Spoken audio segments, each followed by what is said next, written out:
Good afternoon. We'll now start. First of all, I'd like to welcome everybody to this pep talk this afternoon. Please mute yourselves, but always show your video picture. Sign in your name, your Facebook account, or email address in the chat box. Please include the names of companions attending with you. Use the chat box to ask questions and make comments while the pep talk is on. There will be group pictures at the start and also at the end of the pep talk. So please show your faces in the video. A reminder after the pep talk is to take the online learning comp evaluation test exercise for mastery of learning and have a perfect score to get a certificate like this. I have placed the link in the chat box. Another reminder, obtaining 25 OLETE certificates will entitle one mentee to a voucher for a ROJoson medical consultation, either face-to-face or telemedical. A request is please type in your feedback in the chat box during the open forum and before we adjourn. Let's now have a group picture taking before we start the pep talk proper in 2 minutes. Please turn on your video. Please show your faces.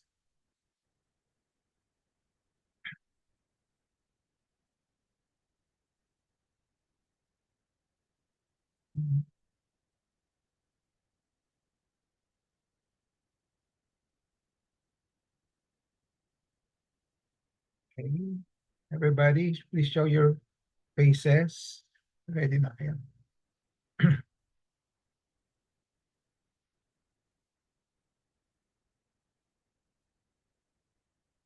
Ready? Waiting for the others. Okay, Susan, welcome. Belet, Ellen, Christy.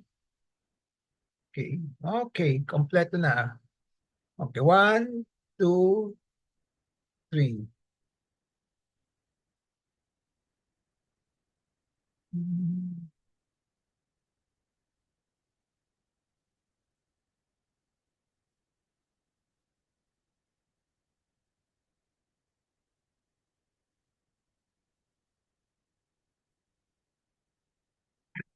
I have a patient empowerment program in which I like to empower the lay people or patients to take control in the management of their health. I started the pep talk on May 15, 2021 during the COVID-19 pandemic. There are 3 courses in the pep talk. I completed the core course on October 9, 2021. And from October 23, 2021 onwards, I've been tackling health disorder and health issue courses. May 18, 2024 marks the start of year 4. So this is our 4th year now on the ROJoson PEP Talk. How long the PEP Talk will last will depend on our enthusiasm, discipline, and perseverance. My PEP Talk today is entitled Medical Anecdotal Report, Colloid Goiter, Medical Treatment. The empowerment objective is for you to have the lay people to have an essential understanding on the management, the medical management of colloid goiter as part of your health management. The contents of this particular pep talk will be, this is an anecdotal report. So what is it? And then it will include a narration and an insight with a title of the MAR being Colloid Goiter Medical Treatment, okay, reporter, yours truly, and then date of medical observation this year. Disclaimer, this pep talk contains my thoughts, perceptions, opinions, and recommendations culled from personal experiences and also from writings of other professionals, which I tried to dissect and also got hold of, which especially those which I agree with. The gist of the MAR will be the following. A 53-year-old Filipino female with thyroid colloid goiter who underwent medical suppressive therapy with levothyroxine since 2013 up to the present, 2024, so 11 years now. So this MAR illustrates the effects of levothyroxine on the size of the colloid goiter. Some reflections and learning points that we will be discussing here will be, number one, do all patients with colloid goiter need operation or treatment? Number two, can patients with colloid goiter be treated with medicines such as levothyroxine? How effective is the use of levothyroxine in treating colloid goiter? Is there a so-called maintenance therapy with levothyroxine in the treatment of colloid goiter? And then what are my tips on the management of similar situation? Let's start with a short definition. As an intro, what is an medical anecdotal report? Because the title starts with the word MAR, or medical anecdotal report. MAR is operationally defined by yours truly as a brief written report on an actual medical event that involves an actual patient. So real life situation ito. The medical observation must have an impact on the reporter, which is me, in terms of insight gain and which the reporter thinks is worth sharing with other people like you, especially for learning purposes. So the MAR will have two parts. One is the narration of the case or the patient, and then my insights and reflections. So as to the narration, I have a patient with the initials of FBS, a 53-year-old female who have been under my medical supervision for her thyroid colloid goiter since 2015. So that's 9 years from 2015 to 2024. So 9 years na. She was initially seen by another physician from 2013 to 2015 who prescribed levothyroxine 50 microgram every other day since 2013. So for 2 years before seeing me, she was taking levothyroxine 50 microgram. Okay? So 2015 baseline ultrasound showed this was the time when she came to me. Okay. So in the left lobe, there was a 1.9 by 1.1 and by 0.8 centimeters. And then in the right lobe, there are small nodules which are less than 1 centimeter. Okay, here. Okay, right lobe, 0.7, 0.4. Okay. So less than 1 centimeter. But on the left lobe, there was a complex nodule measuring 1.9 by 1.1 by 0.9 centimeter. As I said, she was on levothyroxine 50 microgram every other day from 2013 to 2015 before she saw me on 2015. So what I did when I saw her was to increase the levothyroxine to 50 microgram per day. So from 50 microgram every other day to 50 microgram per day. So in 3 months' time, there was a decrease in the size of the solid nodules. So in this particular report, okay, note here, in the lower part of the report, okay, so there was an interval decrease, lumit, no, in the size of the said nodules since August 16, 2015. So that was after I initiated a higher dose, 50 microgram per day instead of 50 microgram every other day. So in 3 months' time, there was a decrease in the size of the solid nodules, okay? Particularly the 1.9, the initial 1.9, naging 1.5 na. In July 2017, she followed up with me. So that was 2 years after. Okay. I noted a palpable thyroid nodule on the left lobe, about 2.5 centimeters. Okay. Here, 2.5. This is my physical examination. Okay. And this is the ultrasound report. There's a 2.5 centimeters complex mass on the left lobe also. So from in 2015 to 2017, So she was not following up with me. So, but during this time, she stopped the levothyroxine. Okay, so almost 2 years she stopped it. That's why when she came back to me on 2017, I was now able to palpate a 2.5 centimeter nodule, palpable na. Okay, so here I have a note here because she stopped the medicine. So what I did was I reinstituted, binalik ko yung levothyroxine, this time at 100 microgram per day na.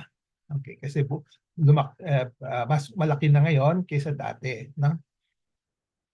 So patient did not take the levothyroxine regularly from 2017 to 2015 to 2017. And repeat ultrasound in 2017 showed an increase in the size of the nodules again. So this is the evidence.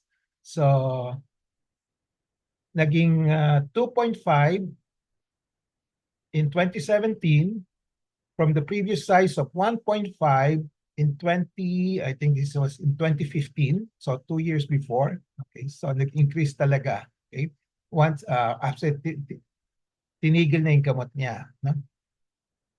So ultrasound in January 31, 2019, so 2 years after, the mass was still there. Andiyan pa. So di pa nawawala despite the levothyroxine. So there was a 2.5 by 1.5 by 0.09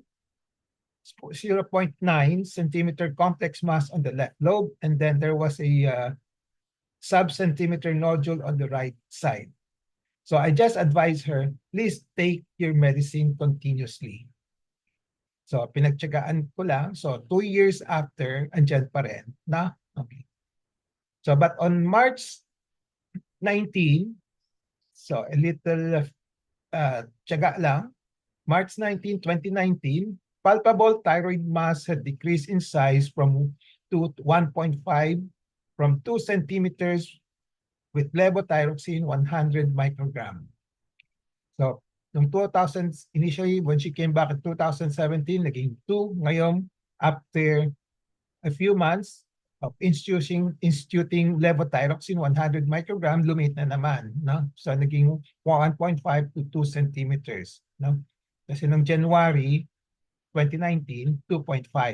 Itong March na ngayon, 1.5 to 2 na. So, there's an evidence na lumit na with levothyroxine. October 19, 2019, okay, yung mass yon has further decreased in size to 1 centimeter na. Okay? Even with just 100 microgram per day. So, lumit pa further. So then I saw her on February 19 before the COVID-19 lockdown. So there was no palpable mass na, nawala na. Okay. So but I advise her to continue the levothyroxine 100 microgram per day as maintenance. So here's the note here. Okay. Before the lockdown, thyroid, there was no palpable mass na. And then I just asked her to continue levothyroxine. Then I saw her 2014. So that's 4 years after the COVID-19 pandemic. She has been on continuous intake of the levothyroxine 100 microgram per day. There were no palpable thyroid nodules anymore, and ultrasound showed small sub-centimeter thyroid nodules. So ito yung note ko. Thyroid, no more palpable nodules 4 years after the COVID pandemic. And then, yung mga sa ultrasound naman, maliliit na yung mga, wala na yung mga 2.5, 1.5, okay? Naging sub-centimeters na. So, ito yung ebidensya, okay? Ultrasound results on July 8, 2014, this year. So, normal, lumit na rin ng thyroid gland, and then, yung mga nodules niya, sub-centimeters na lang. When say sub-centimeter, it's below 1 centimeter. Okay, yung mga maliliit, like the largest in the right is 0.8 lang. Then, another one on the right side, 0.5 lang. Right middle third, 0.3. And on the left, 0.4 and 0.9. Okay. So lumit talaga all the thyroid nodules dati. Okay. So again, the gist of the MAR is like this. A 53-year-old Filipino female with thyroid colloid goiter who underwent medical suppressive therapy with levothyroxine since 2013 up to the present, 11 years now. This MAR illustrates the effects of levothyroxine on the size of the colloid goiter. So these are some of the reflection issues that I will be discussing. So number one issue is do all patients with colloid goiter need operation for treatment? So the answer here is not all, okay, as illustrated in this particular patient, except those with massive size such as more than 10 centimeters. So yan ang aking cut-off, usually 10 centimeters, but hindi niyo makikita sa libro yan kung ano yung mga recommendation. Pag sinabi nilang malaki, it all depends on the patients and also the surgeon, on the doctors perceiving what is so-called a big size, small size, large size, etc. Okay. So sa akin, I use 10 centimeters as the cutoff. So those goiters smaller than 10 centimeters and no compression symptoms like yung choking, respiratory difficulty, breathing difficulty, may have a trial of medical suppressive therapy using levothyroxine to decrease the size. Okay. Hopefully, mawala. Pero the best that we can get is usually lumiliit naman siya. So the duration of the levothyroxine intake, though, may take months to years. Medyo matagal. In this particular patients, medyo it takes years. Majority will decrease in size, based on my personal experience. Number two issues will be, can patients with colloid goiter be treated with medicines such as levothyroxine? Okay. So the answer is yes, as illustrated in this MAR. So I used levothyroxine. So this medicine is effective in majority of cases, except in massive goiter, more than 10 centimeters na. Okay. The thyroid nodules may not totally disappear or resolve. Most of the time, hindi siya completely nawawala, pero lumilit siya. But at least the size can be decreased to a point that they are not visible to present as a cosmetic issue. When you say cosmetic issue, yung goiter halatang halata na napapansin ng lahat, kaya kuminsan naiilag yung mga pasyente, gusto patanggal na. No? How effective is the use of levothyroxine in treating goiter? That's the third learning issue. From my personal experience, very effective in controlling the size. In about 90% of cases, in my experience, as long as they are not massive in size, hindi masyadong malaki, and patients have to take the right suppressive dosage. Okay. Yung tamang dosage, no? Huwag yung konti-konti lang, baka kulang, so hindi lumiliit, no? So this will be titrated with gradual increment, no? Hindi bibiglain, no? Itataas ng konti hanggang kaya, and then hanggang may makitang visible na changes or improvement. And then the other caveat here will be that the patients will have to take the suppressive dosage religiously. Okay? Parang in this particular patient, hininto niya, kaya bumalik. No? So nung tinuloy niya ulit, nawala ulit. Butit na lang nawala. Okay? So there may be patients who cannot tolerate levothyroxine and its suppressive doses. So alternative treatment options should be considered. So usually, pwedeng another option kung malaki talaga, medyo medium o pwedeng operahan, no? Kung di nila kaya yung levothyroxine, no? But as I said, in 90% of cases, kaya naman. Is there a so-called maintenance therapy with levothyroxine in the treatment of colloid goiter? When you say maintenance therapy or medicine, it means additional treatment after the initial treatment, and usually long-term thereafter to control the medical condition and prevent recurrence. So very popular in the phrase maintenance therapy, di ba? Maintenance therapy for hypertension, for diabetes, and even for cancer, may mga maintenance therapy. No? Ganun din sa thyroid, sa colloid goiter, maintenance therapy rin. Okay. For colloid goiter, the maintenance medicine using levothyroxine are given to control the size. I want to emphasize it's the size. You want to control the size of the existing thyroid nodules and to prevent new colloid nodules from developing. From my experience, bihira yung totally nawawala, pero marami dyan lumiliit. Okay? Maintenance levothyroxine is usually given lifetime kasi para to avoid yung recurrence, yung umuulit. So if no maintenance, there might be a recurrent, just as illustrated in this particular patient. So my tips on the management of similar situation, for non-massive colloid goiter, I suggest try out medical suppressive therapy first. No to outright operation unless massive ang goiter in size and may compression symptoms like difficulty in breathing, no? And mga choking sensation, etc., etc.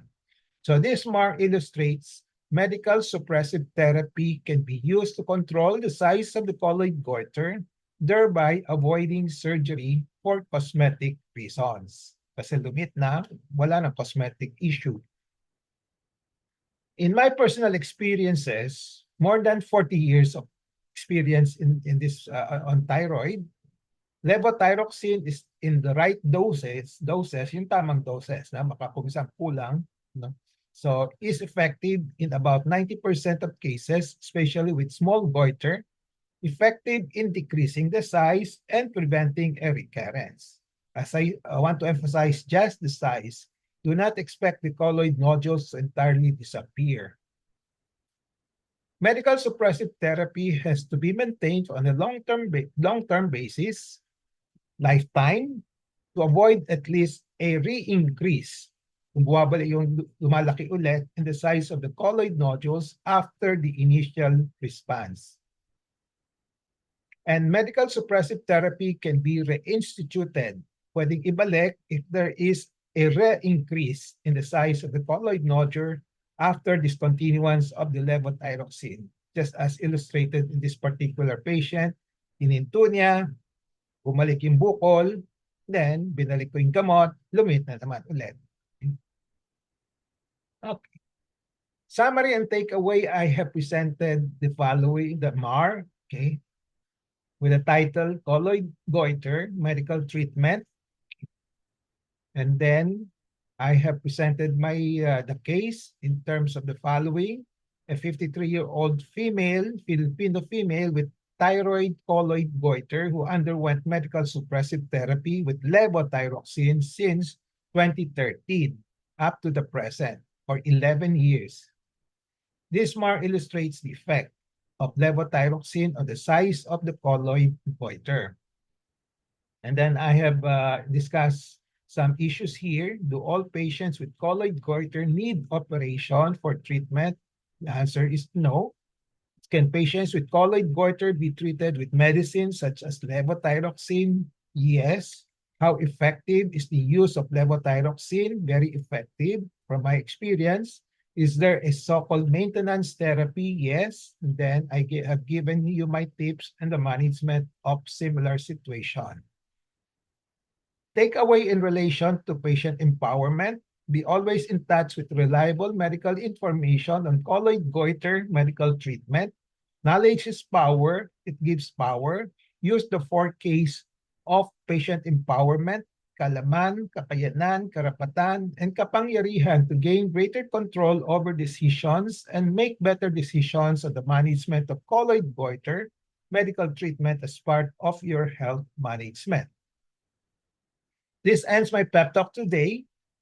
I hope I have empowered you to have an essential understanding on colloid goiter, especially on the medical treatment, discouraging surgical treatment as much as possible. Pwedeng i-avoid, okay, as part of your health management. Reminder after the pep talk before we go to the QA will be to take the online learning cum evaluation test exercise for mastery of learning and have a perfect score to get a certificate like this one shown here. And then I have placed the link in the chat box. Another reminder, obtaining 25 OLETE certificates will entitle one mentee to a voucher for a ROJoson medical consultation, either face-to-face or telemedical.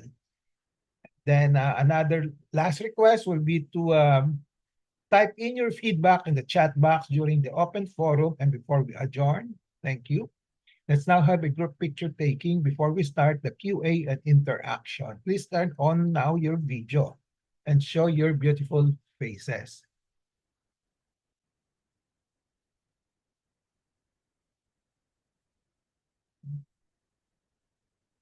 Okay.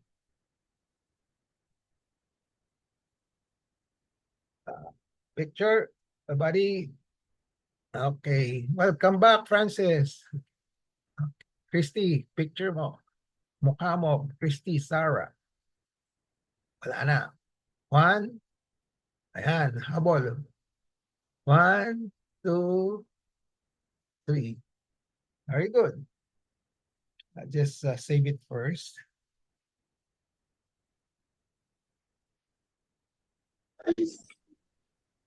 Okay.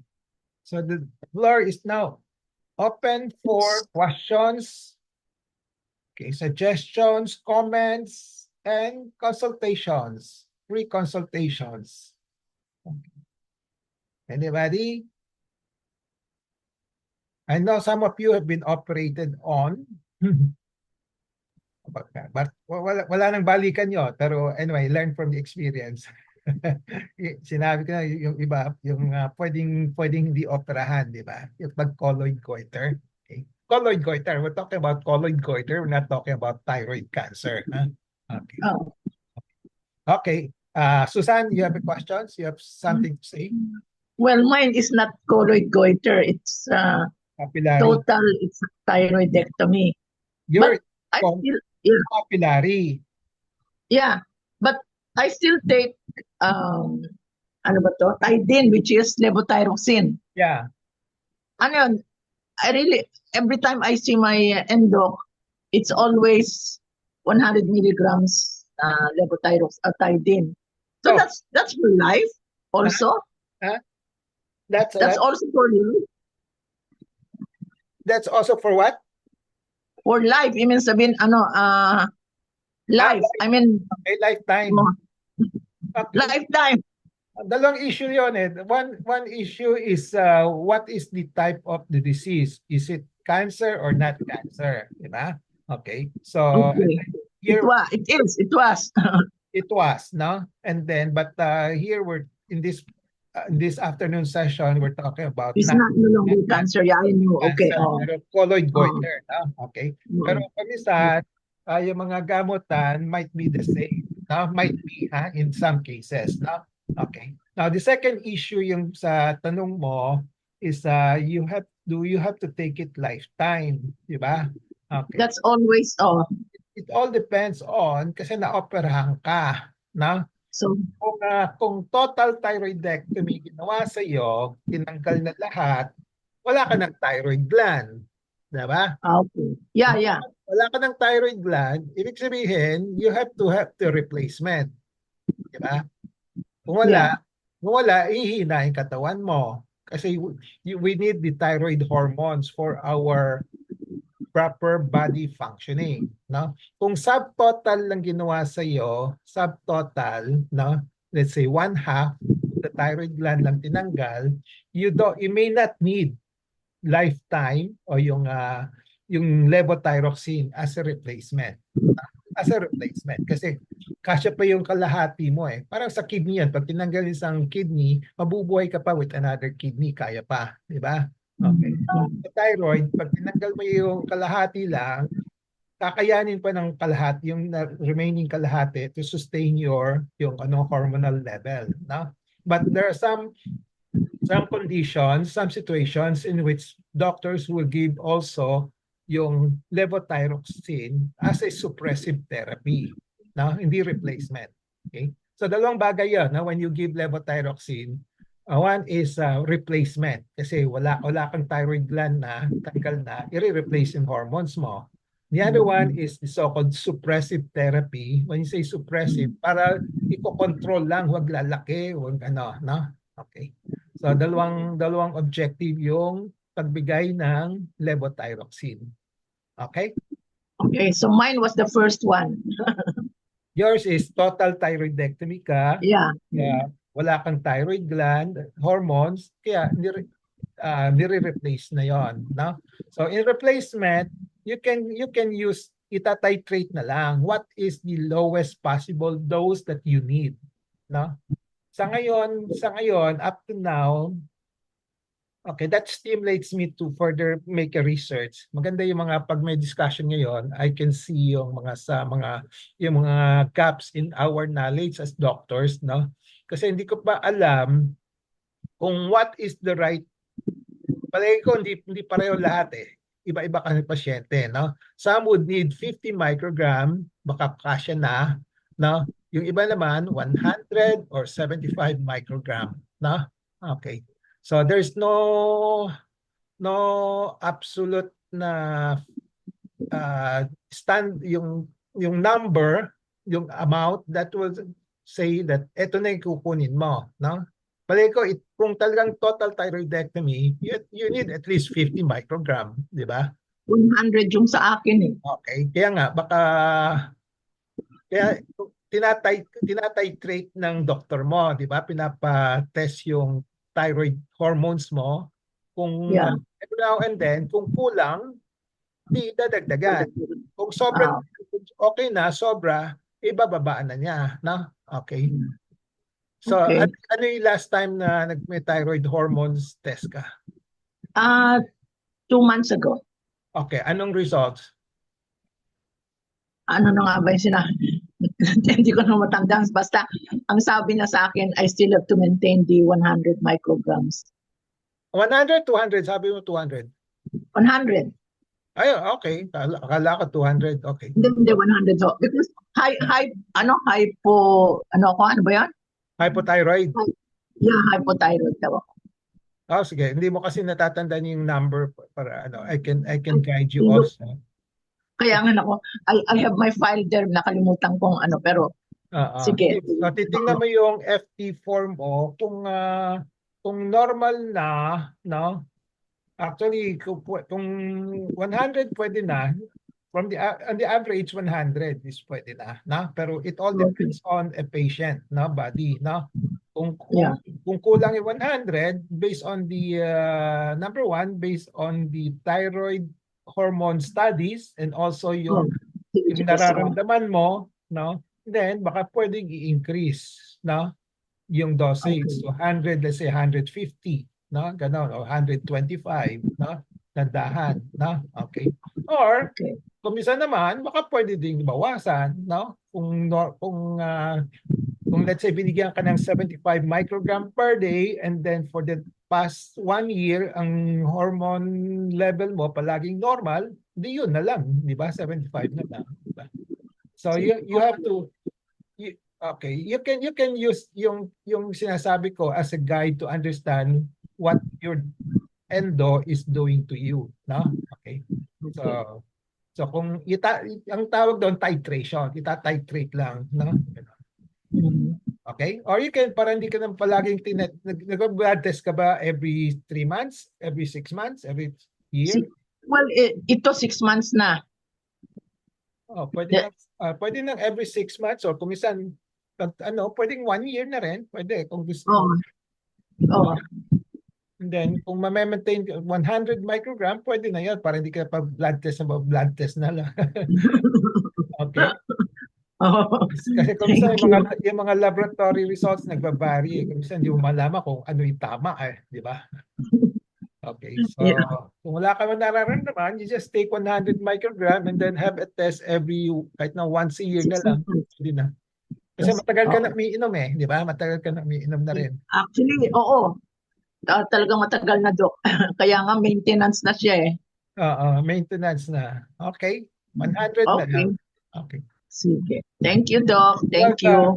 You're welcome. Any other questions?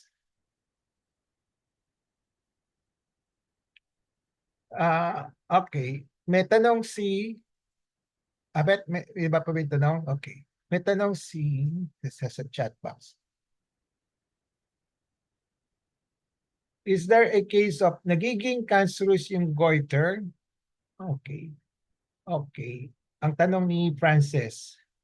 When you say goiter, I'll start with this, a short lecture lang. When you say goiter, it's any abnormality sa thyroid gland. Any, no? It can be cancer, it can be not cancer, no? So pag pag sinabi kong colloid goiter, yan ang topic today, colloid goiter. Colloid goiter is the most common goiter in the Philippines or practically all over the world. Yan ang pinaka-common. Fortunately, it's benign. No, it's not cancer, no? So, yung colloid goiter, hindi siya, from my experience, hindi siya nagiging cancer. Okay? So, kung meron kang cancer in your thyroid, no, that's a new development, no? Okay, nagkaroon ng cancer sa thyroid, pero hindi yung from benign na colloid goiter nagiging cancer. Bihirang-bihira, no? Okay. Okay. So, did I answer your question, Frances? Frances?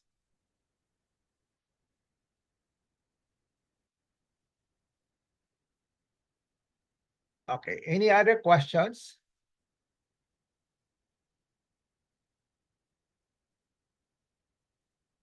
Okay po, Doc. Clear po yung answer. Thank you po. Okay. You're welcome. Welcome back, Francis. Thank you, Doc. Finally po naka-join ako after ilang months na non-attendance po. Thank you, Doc. Okay lang. Any person with the...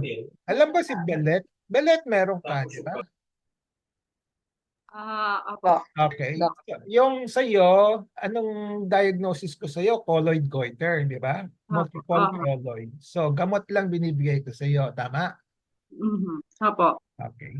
So, Minsan nga, dati binigyan niyo ako tapos ay binabaan yung dose. Parang medyo lumaki ng konti. Tapos binalik ulit ninyo. Lumiit ulit yung latest kong ng September. Hindi ko pala napapakita sa inyo. Parang lumiit ho. Pero yung merong isang part na parang sa halip na dalawa lang yung measurement, kunyari ho ay 0.52 times 0.25 ay naging 0.86 times 0.44 times nadagdagan ho ang mga yung parang sukat. Yung isa lang hong part. Yeah. Okay. So yung experience ni Belet jives with what I am teaching, what I'm doing, di ba? So benign siya at sinabi ko sa iyo hindi kailangan operahan, di ba? Pwede sa gamot, no? Okay. May nagpatingin ka na sa ibang doktor dati? Hindi pa po. Sa inyo lang ho. Okay. So nung kauna-unahan ho, yung sabi yung kauna-unahan sa ENT, parang gusto niyang parang aspiration yung yung parang tutusukin daw ng natutusukin ng karayom, may ayoko. Needle sabi ko aspiration. Ako yun ho, needle aspiration. Tapos nakilala ko nga ho si Ma'am Bioli, tapos ni-refer niya kanya sa akin. Yun, din sa inyo na ho ako nagpag-gamot mula no. Okay. So yan pa i-discuss natin later on in the future, yung needle aspiration, no? Yung sinasabi mo, no? Okay. Kung kailan gagawin, kailan hindi pwedeng hindi gawin, no? Okay, yun sa'yo, hindi ko na ginawa, di ba? So, ayaw ko, kaya ako yung naghanap po ng ibang. Diretso na, ginamot ko na, di ba? Hindi wala ng needle aspiration, no? So marami pang tayong mga i-discuss on goiter. Okay, marami pa yan. So sa ngayon, ang ine-emphasize ko lang sa inyo, kasi maraming, kasi kaya ako kanina tinatanong kung may tumingin na sa iyo ng ibang doktor, no? Kasi gusto ko lang ilabas yung mga iba-ibang gamutan ng iba-ibang doktor, no? Okay. Mhm. So, ang sasabihin ko lang sa inyo, maraming doktor na operahan kayo agad, no? Okay. Number 2, sasabihin nila, yung mga, especially yung endo, ang paniwala nila, kahit na anong gamot mo, hindi siya nawawala, no? Kaya kung minsan, Oo. sasabihin nila, pa-opera mo na, no? Okay. Mhm. Yung stand ko, ang aking personal experience is, sabi ko nga kanina, yung bukol pwedeng hindi totally mawala, pero pwedeng lumiit. No? Okay. So kung lumiit naman, you don't have to remove it. Di ba? Kasi hindi naman cancer. Di ba? Okay. Oo. Kasi pag nagpa-opera ka rin, kahit na yung maliliit, no? Maraming possible complications of the operation, ganun din, iinom ka rin ng gamot. Di ba? So, Yes po. bakit hindi na lang gamot na lang, di ba? Babantayan na lang, no? Okay? So, ganon. So, i-discuss ko kasi maraming naniniwala na hindi siya gumagaling. On that basis, sasabihin sa'yo, pa-opera mo na, pa-opera mo na, pa-opera mo na. So, pagdating sa akin, hindi ko ino-opera kagad, no? So, ginagamot ko, no? Okay. Okay. So, any other person in the audience who have experience with thyroid? Kay Kat, ano naman, ibang sitwasyon kay Kat, no? Yes, dalawa kasi yung left ko is papillary microcarcinoma stage 1, tapos yung kanan multicolloid goiter. Oo. Yes. Anong naunang, dalawang operasyon mo na, di ba? Yes, doc. Yung unang operasyon mo is lumabas na microcarcinoma. Yes po. Okay. And then, bakit inoperahan kita on the second time? Kasi may tumubo ng isa. Na siya ng nag less than 10 na. Yun na, may tumutubo na daw na less than 10 nakita sa ultrasound. Okay. Yun. Kasi benign lumabas, di ba? Okay. Opo, benign naman. So, but minsan we have to make some decisions kasi may background ka ng cancer, no? Opo, sabi niyo naman pwedeng makuha sa gamot, pero mas pinili ko na lang yung operasyon dahil alam ko naman kasing tumutubo uli. Okay. Kaya pinili ko yung operation. Okay, so tama, I'm loyal to what I'm preaching. Di ba? Sabi ko sa iyo na pwedeng gamot, pero ikaw ang may gusto, no? Okay, okay lang yan, no? So, this will supplement yung sagot ko kay Francis, isa tanong ni Francis kanina. So, nakita mo, meron si Kat na thyroid cancer, maliit na maliit, and then umuulit ng bukol, iba naman, no? Hindi naman cancer. So, pwedeng magsabay yung dalawa, no? Okay. Pwedeng may cancer, pwedeng hindi. Pero usually hindi yung goiter, yung colloid goiter nagiging cancer. No, usually hindi, no? Pwedeng silang sabay lumabas, o let's say lumabas sa isang pasyente na kahit hindi sabay, basta at different times, no, different ang yung diagnosis, no? Yung isa cancer, yung isa hindi. Pwede 'yon, no? Okay. So yan ang challenge ng mga doktor, no? Okay. How to distinguish the two, no? Okay. Okay. Sino pa? Sino pang may experience? Yeah, Susan. Question lang for my husband kasi Okay. the last time he mentioned to you about yung Yeah. hypothyroid niya. Oo. So ang tanong ko kasi on your lecture today, parang si patient mo, tinake niya yung medicine, di ba? And then when she stops, bumalik, lumaki ulit. And then when she take again the medicines, lumiit hanggat nawala. So yung husband ko kasi, although siya naman yung nagsabi na tanggalin kasi nga he's getting conscious dahil malaki kasi visible sa neck niya. Ganun, hindi naman in-advise ni doctor niya na huwag na lang kasi liliit yan. Kasi yun din yung gamot na iniinom niya eh. Parang, he didn't get encouragement from the doctor na magtiis ka lang ng konti kasi mapapaliit yan ng gamot. Parang the doctor has taken the idea of, sige, you wanted to be operated, edi operahan kita. Di ba? Parang ganon, Doc. Yeah. So, ang question ko is, if he opted not na ma-operate yon or matanggal, may chance naman siya na liliit kahit na yung parang nakalabas na kasi siya kaya nga siya na-conscious kaya pinatanggal niya. Talagang visible na siya sa neck niya eh. At malaki daw siya talaga, parang malaki siya talaga nung tinanggal. Yeah.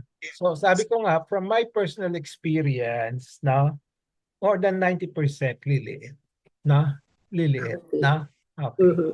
So that's why I call it, I just call it trial of medical suppressive therapy because I don't guarantee. But in my experience, 90%. No? Okay. Yung sa husband mo, kung let's say, alam paano, may measurement ka ba? Parang itlog daw ng... Itlog, maliit. Itlog is about 3 to 4 centimeters lang, di ba? Yung gano'n na nakalaba. Parang gano'n. Kahit gano'n lang. Kasi I've seen yung mga 5-6 centimeters na, okay. na lumiit pa rin. Lumiit pa din. Okay. Yun, hindi naman siya kinontra ni So, anyway, as I said kanina, that's why I want to emphasize, kaya sinasama ko yung lecture dito, kasi when I say MAR, Medical Anecdotal Report, meron akong naiisip na magandang i-share sa inyo. May mga napipick up ko, no? So, ang lesson dito is actually kasi maraming doktor, operahan kayo, no? Okay? Kasi on the mindset that sabi ng libro, sabi ng journal, walang effect ang mga gamot, no? Okay. So, kung minsan binabasihan nila sa mga binabasa rin nila kasi sa internet, di ba? Ganon. Yes. May mga journal report, no? Na sabi niya, walang effect yung gamot na yon. Kaya wag na niyong subukan, no? Okay? So, this has to be validated by yung mga experience talaga, no? So, from my personal experience, sana kung makokolect ko lahat, mapapakita ko sa inyo. No? But from 90% na lumiliit sa ano. Okay. So, I also, Thank you, Doc. my wife also has multiple nodules. Up to now, 25, 20, 30 years na, gamot lang.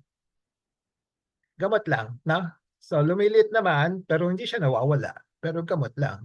So, hindi ko operahan, no? And then, ngayon, as I said, which I will be discussing in the future, may yung mga reporting, yung mga thyroids reporting, no? Yung mga TIRAD, no? Yon, no?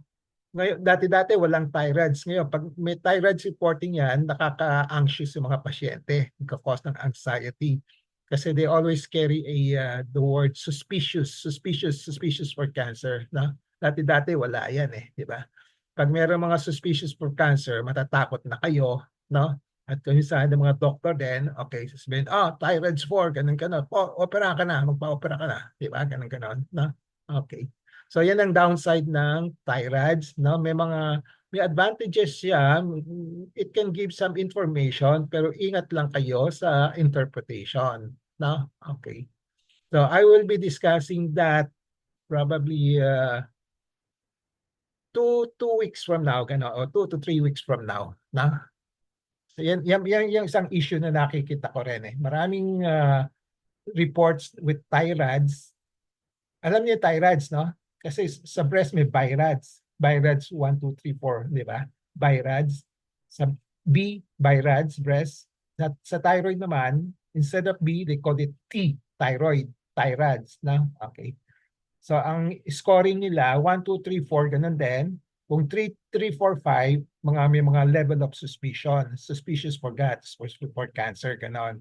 Pag narinig natin yon, matatakot tayo, di ba? Kaysa compared to in the past, wala na mga reporting na gano'n eh, no? Okay, so hindi siya nakakatakot, di ba? Okay. Speaking of thyroids, Doc, naalala ko, sinerch ko po yung thyroids. So, hindi ko maalala kung thyroid 2 yata ako nung sinerch ko kasi syempre, hindi ko naman alam kung anong meaning. Sinerch ko sa Facebook, sa Google. Tapos parang nabaliw ako sa meaning.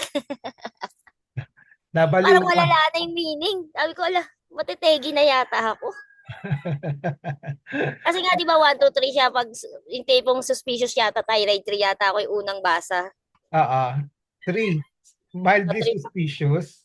4, moderately suspicious. 5, thyroid 5, highly suspicious. O, 3 po yata ako para suspicious. Ala, sabi ko, ano to? Okay. Yan, i-discuss ko kasi maraming na-opera na because of that one. No?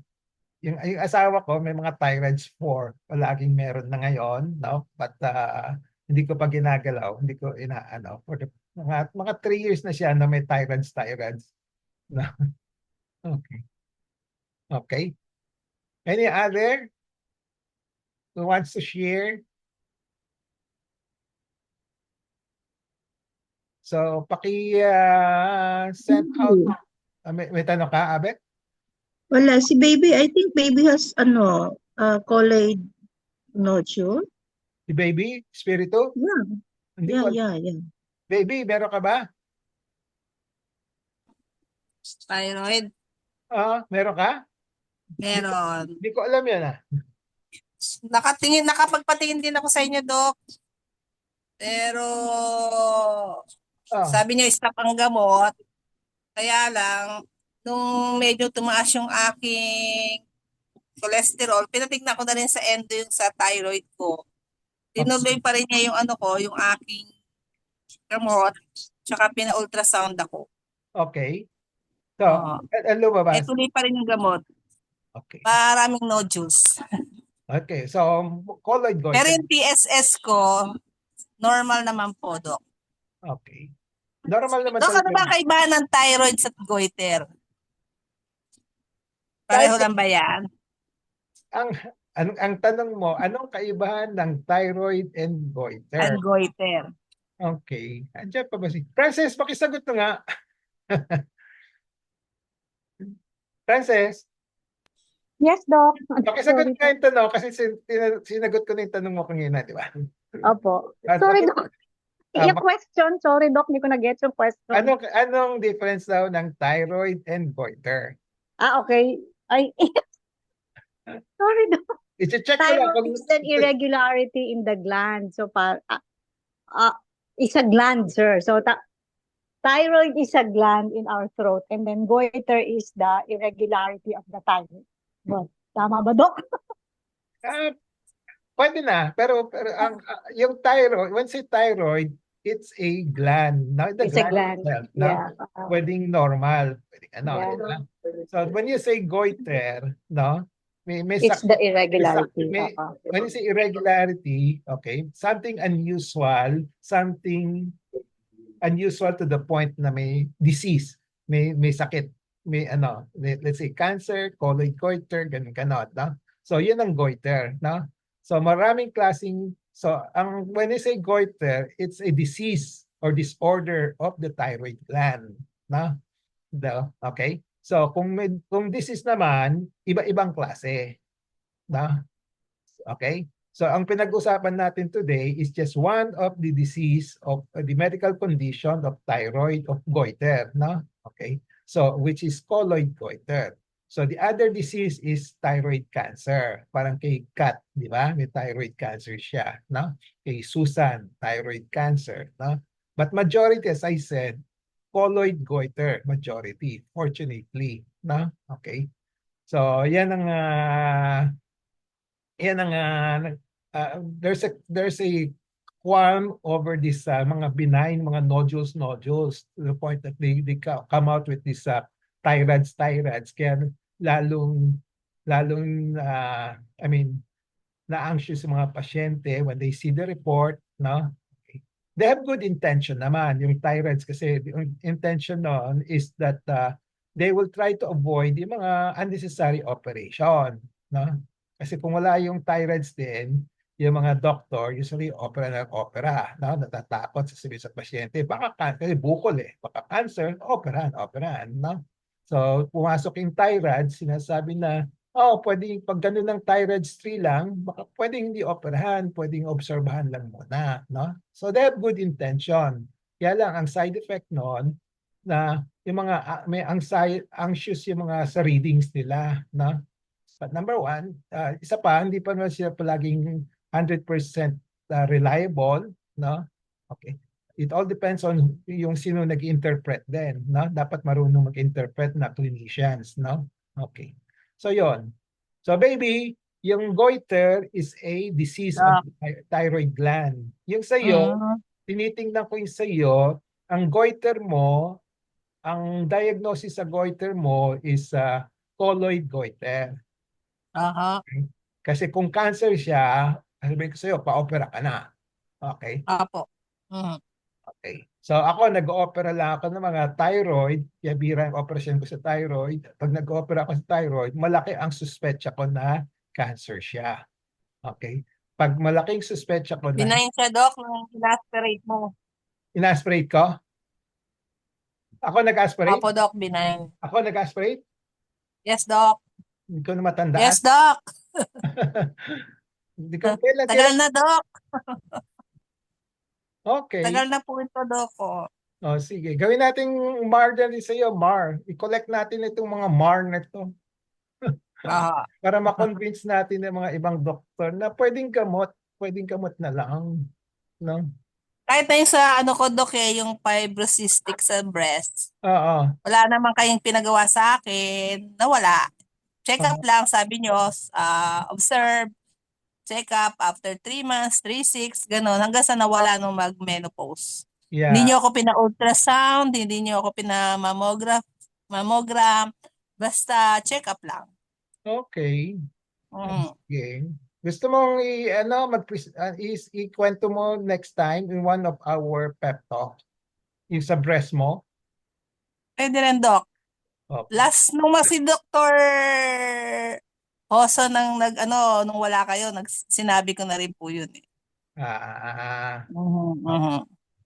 Okay. Anyway, maganda yung mga MAR talagang actual patients, no? Makikita. Opo.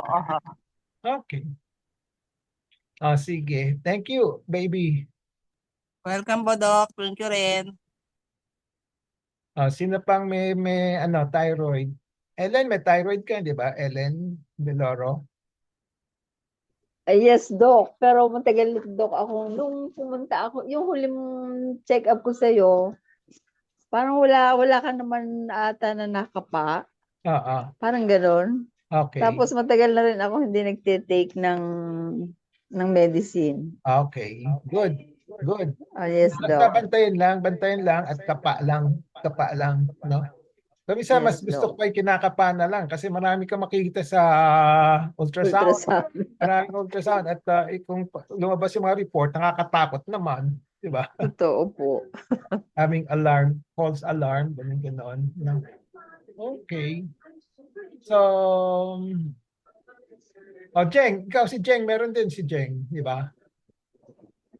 Ano yung sa'yo? Pareho rin, di ba? Thyroid, multiple colloid adenomatous goiter. Doc, yes po. Kumusta? Bakit ka na yung boses mo? Wala po. Medyo hindi magandang panahon dito. Init ulan. So yung sa'yo, colloid goiter din sa'yo. Tama? Colloid goiter. Gamot lang? Gamot lang po. Yung po din Tidin. Okay. 100 mg po. Okay. Sige, ikwento. Short lang, ha? Yung kay Jeng, okay. Pag nagbibigay ako ng gamot na yung levothyroxine as a pag sinabi yung suppressive therapy, no? Pinapababa yung TSH, no? Then tumataas yung T4, no? So, yan ang goal ko, no? Para lumiit, no? Okay. Pero pag nakikita ng ibang endo, no, natatakot sila doon sa results ng TSH, di ba? So sasabihin nila, ay, hyperthyroid ka, di ba? So yes. Yan po yung sinabi sa akin doon. Kaya po nag-alala din ako ng sobra, no, kasi ini-explain niya na baka daw po mas kailangan ko ng operahan. Ganun nga po yung naging resulta. Ando po, baka daw mamaya maging cancerous pa. Kaya sabi po sa akin mag-ano daw po ako na baka na mas magandang operahan kaysa mag-take ako nung gamot. Pinatigil niya sa akin ng almost magti 3 months yung pag-inom ko po ng Tidin, which is ilang taon na po nating ginagawa sa akin yung Doc yun, yung painumin ako halos 3 years na. Yun. Okay. So, yan ang sinasabi ko sa inyo na yung mga pag ibang doktor, pag nakita niyo yung TSH ninyo at nakita kayo umiinom na gamot, ititigil nila. No? So, pag tinigil nila, hindi naliliit yung ano mo, yung bukol ninyo. Kaya kung minsan sasabihin nila, ay hindi man lumiliit, pa-opera mo na. Pa-opera mo na. Diba? Okay. So, Tapos po parang yung measurement po niya parang nung nag-last ultrasound po ako medyo, yun po sabi po niya medyo lumaki. Kesa po dun sa last natin nung February. Aha. Okay. Ayun. So, kaya po ngayon, pinagawa niyo po audit sa akin, pinag-take niyo po na audit po ako nung Tidin po. Yeah, Tidin will just give you the lowest possible dose para hindi lang siya lumaki, no? Okay. Yun lang, no? So ingat, just beware of pag yung mga pag pinakita niyo sa endo, kasi pag nakita nila yun, natatakot na sila, ayaw nila yung ibigay, no? Okay. Kasi I also have experiences na maraming endo na konting dosage lang binibigay, kaya hindi siya lumiliit, and then after that, sasabihin sa pasyente, pa-opera ka na kasi hindi lumiliit, no? So pagdating sa akin, pag tinaas ko yung dosage, no, lumiit, no? Pag lumiit, so pwedeng hindi na operahan, no? Ganon. Okay. Okay? So, thank you for all the sharing and all the So I hope you have learned something, no? And then I hope you can share it with other patients, with your relatives, ganon, no? On goiter, colloid goiter. Okay. So kung pwedeng hindi operahan, subukan mo na sa gamot, basta wag lang cancer, walang suspetsya, wag malaking suspetsya na cancer, pwedeng gamot, no? Okay. So that's a general statement that I can make, but kung hindi naman malaking suspetsya na cancer, pwedeng gamot muna, no? Okay. Okay. Okay. No more questions? Last call? 3:05 na. Wala na? So kung wala na, we'll call it a day. We'll see each other again next week. Okay. Thank you, Doc. Sige. Bye. Okay. Thank you po, Doc. Bye-bye. Thank you, Doc. Bye-bye. Bye-bye.